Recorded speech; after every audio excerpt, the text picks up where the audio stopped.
오늘 우리가 함께 묵상할 하나님의 말씀은 다니엘 8장입니다. 말씀 봉독은 14절 말씀을 읽도록 하겠습니다.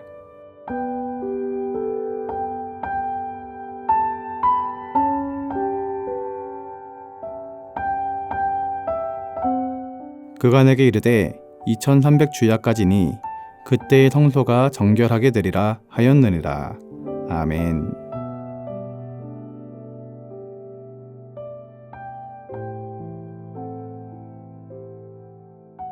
우리가 살아가고 있는 이 세상은 겉으로 보면 인간이 이 세상의 역사를 주도하고 있는 것처럼 보입니다.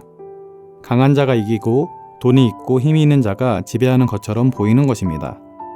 그러나 성경은 하나님이 이 세상의 창조주이시며 이 세상의 주권자이심을 우리에게 분명하게 말하고 있습니다. 오늘 본문인 다니엘 8장도 다니엘이 보았던 두 짐승, 즉 순양과 순염소의 환상을 통해서 하나님께서 나라를 일으키시고 쓰시고 무너뜨리시는 분이라는 것을 보여주고 있습니다. 먼저 8장 3절과 4절을 보면 다니엘은 두 뿔을 가진 순양이 서쪽과 북쪽, 남쪽을 향해 세차게 들이받는 모습을 보게 됩니다. 이 짐승은 메대와 바사의 연합제국을 상징합니다. 순양에는 두 개의 뿔이 있다고 했는데 두 뿔이 바로 메대와 바사를 의미하는 것입니다. 그리고 그 중에 뿔이 더 긴 것이 있었는데 이것은 바사를 말하는 것이며 바사가 힘이 더 셌던 것을 나타내는 것입니다. 이 나라들은 빠르게 세력을 확장했지만 결국에는 무너지게 되었습니다. 이어지는 5절 말씀을 보면 순염소가 나타납니다. 이 염소는 그리스 헬라, 곧 알렉산더 대왕을 상징합니다. 이 염소가 순양을 무찔렀다라고 나옵니다. 그러나 이 순염소도 그 힘이 강성할 때 큰 뿔이 꺾였고 그 대신에 4개의 뿔이 나온다라고 기록되어 있습니다. 이것은 알렉산더 대왕이 젊은 나이에 죽고 그 제국이 4명의 장군에 의해서 나뉘게 된 것을 예언하는 것입니다. 정말 신기한 것은 이 환상은 약 200년 후에 실제 역사로 그대로 성취되었다라는 것입니다. 그중 한 뿔에서 또 다른 작은 뿔이 자라나며 하늘 군대와 하나님의 성소를 대적하고 진리를 땅에 던지는 장면이 나옵니다. 학자들은 이 인물을 안티오쿠스 에피파네스 4세로 보고 있습니다. 이 사람은 유대교를 탄압하고 예루살렘 성전에 돼지를 제물로 드리며 성소를 모독했던 인물들입니다. 그래서 오늘 본문 10절과 11절을 보면 그가 하나님의 성소를 대적하여 얼마나 악한 일을 행하였는지를 보여주고 있습니다. 이처럼 세상에는 권력자들이 많이 있습니다. 순양도 나타나고 순염소도 나타나고 그 중에 더 악한 뿔로 상징되는 자도 나타나고 있는 것입니다. 하지만 이런 탄압이 극심했지만 하나님은 이와 같은 탄압이 2300주야까지만 지속될 것이라고 말씀하셨습니다. 그 말씀이 바로 오늘의 본문 말씀입니다. 오늘 본문 다니엘 8장 14절 말씀을 다시 한번 읽어드리겠습니다. 그가 내게 이르되 2300주야까지니 그때의 성소가 정결하게 되리라 하였느니라. 우리는 오늘 본문을 통해 세상의 권력은 제한적이고 일시적인 것을 깨달을 수가 있습니다.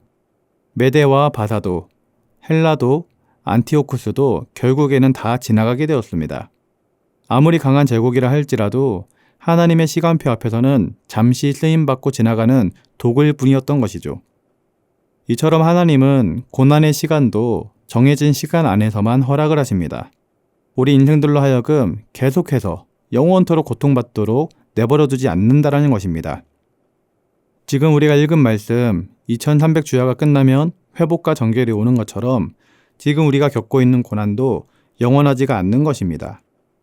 따라서 우리 믿음의 사람은 고난 중에서도 하나님께서 일하실 것이란 믿음을 가지고 기대와 소망 가운데 있어야 될 줄 믿습니다. 한국교회 초기 일제감정기 시대를 생각하면 그 시기는 신사참배를 강요당하고 예배를 금지당했던 고난의 시대였습니다. 많은 믿음의 선배들이 잡혀가서 고문을 당하고 순교하기도 하였습니다. 그런 고난의 시간을 겪었던 선조들 중에는 정말로 하나님이 살아계시는가? 하나님이 정말로 우리를 사랑하고 지켜주시는가? 이런 의문을 가진 분들도 종종 있었을 것입니다.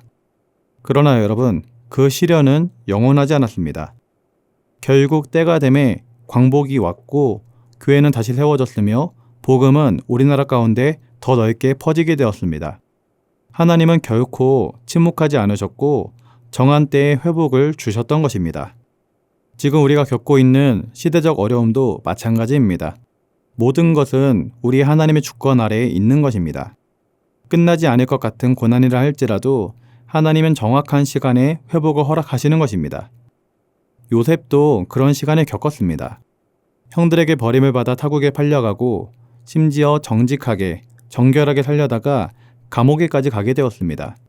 인간적으로만 보면, 세상적으로만 보면 요셉의 인생은 정말로 안타까움이 가득한 인생이었습니다. 그러나 하나님께서는 요셉과 함께 해주셨고 하나님의 때가 되니 요셉은 결국 애굽의 총리가 되는 그 회복을 누릴 수 있었던 것입니다. 그리고 아버지와 형제들을 모두 구원하는, 결국 이스라엘 족속을 구원하게 되는 위대한 일을 행할 수 있었던 것이죠. 사랑하는 성도님들은 오늘 말씀을 통해 하나님의 주권을 신뢰하시기 바랍니다. 하나님을 믿는 믿음으로 살아가시기를 바랍니다. 절대로 현실을 쳐다보면서 인간적인 생각으로 판단하지 마시고 하늘의 하나님만을 바라보면서 소망 가운데 살아가시기를 바랍니다.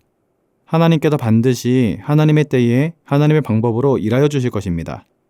사랑하는 성도 여러분, 다니엘은 강대국의 흥망성쇠를 보았습니다. 그리고 고난과 회복도 보았습니다. 그리고 하나님의 손길도 보았습니다. 우리도 믿음의 눈으로 하나님만을 바라봐야 될 줄 믿습니다. 세상은 흔들려도 하나님은 여전히 역사의 주인이시기 때문입니다. 고난 중에도 소망을 절대로 잃지 마시고 하나님의 때에 반드시 성소가 정결하게 되는 것처럼 우리의 삶이 회복될 것이라는 것을 믿으시기 바랍니다. 그러한 은혜가 가득할 수 있기를 예수님의 이름으로 기도드립니다. 기도하겠습니다. 사랑의 하나님 아버지, 이 세상은 너무나도 혼란하고 불안합니다. 그래서 때로 우리로 하여금 걱정과 근심, 두려움에 빠지게 만들 때도 많이 있습니다. 그러나 주님, 우리는 흔들리지 않기를 원합니다. 우리는 우리의 눈을 들어서 저 영원한 하늘나라를 바라보길 원합니다. 두려움 속에 흔들리지 않게 하여 주시고 주님 다시 오는 날까지 믿음의 길을 온전히 걸어갈 수 있도록 은혜와 축복을 더하여 주시옵소서. 감사와 찬양과 영광 올려드리며 예수님의 이름으로 기도드립니다. 아멘. 하늘에 계신 우리 아버지, 아버지의 이름을 거룩하게 하시며 아버지의 나라가 오게 하시며 아버지의 뜻이 하늘에서와 같이 땅에서도 이루어지게 하소서. 오늘 우리에게 일용할 양식을 주시고 우리가 우리에게 잘못한 사람을 용서하여 준 것 같이 우리 죄를 용서하여 주시고 우리를 시험에 빠지지 않게 하시고 악에서 구하소서. 나라와 권능과 영광이 영원히 아버지의 것입니다. 아멘.